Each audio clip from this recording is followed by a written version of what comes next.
สมาชิกสภาแห่งชาติสุดที่10และสมาชิกสภาประชาชนนครหลวงวิจันทร์สุดที่5นำโดยทานตุดาวันนอแสงเมืองสมาชิกสภาแห่งชาติสุดที่10ประจำเขตเลือกตั้งที่1นครหลวงวิจันทร์พร้อมโดยทานสอนไซศรีสมพันธ์ทานพันโทนาถเทพวงศ์ทานนางพิสมัยต้นสวรรค์และทานนางภูเพชรแก้วบัณฑิตได้ลงพบปะผู้มีสิทธิเลือกตั้งอยู่ที่แผนกวัฒนธรรมและการท่องเที่ยวนครหลวงเวียงจันทร์ในวันที่16มิถุนายน2026เพื่อเผยแพร่ผลสำเร็จกองประชุมครั้งปฐมฤกษ์ของสภาแห่งชาติสุดที่10และสภาประชาชนนครหลวงเวียงจันทร์สุดที่5ซึ่งกองประชุมครั้งปฐมฤกษ์ของสภาประชาชนนครหลวงเวียงจันทร์สุดที่5ได้ดำเนินขึ้นในระหว่างวันที่1ถึง3เมษายน2026ในนั้นได้พิจารณาและรับรองเอาปัญหาสำคัญของนครหลวงเวียงจันทร์เป็นต้นได้ดำเนินการเลือกตั้งตำแหน่งสำคัญต่างๆขององค์การอำนาจรัฐขันนครหลวงเวียงจันทร์คือสภาประชาชนนครหลวงเวียงจันทร์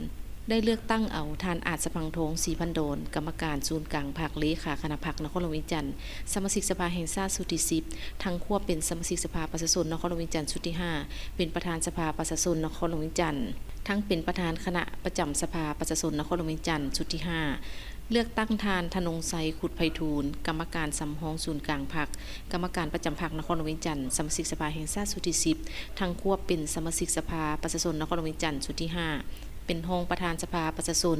ทั้งเป็นรองประธานคณะประจำสภาประชาชนนครหลวงเวียงจันทร์สุดที่5เลือกตั้งทานนาคเษนศรีหาราชสมาชิกสภาแห่งชาติสุดที่10ทั้งควบเป็นสมาชิกสภาประชาชนนครหลวงเวียงจันทร์สุดที่5เป็นรองประธานสภาประชาชนทั้งเป็นรองประธานคณะประจำสภาประชาชนนครหลวงเวียงจันทร์สุดที่5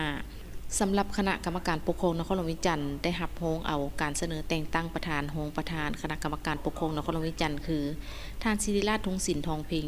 รองเลขาคณะพรรคเป็นประธานคณะกรรมการปกครองนครหลวงเวียงจันทร์ท่านภูคำไสยสอนและท่านนางวีไลวรจันทราตรีกรรมการประจำพรรคเป็นรองประธานคณะกรรมการปกครองนครหลวงเวียงจันทร์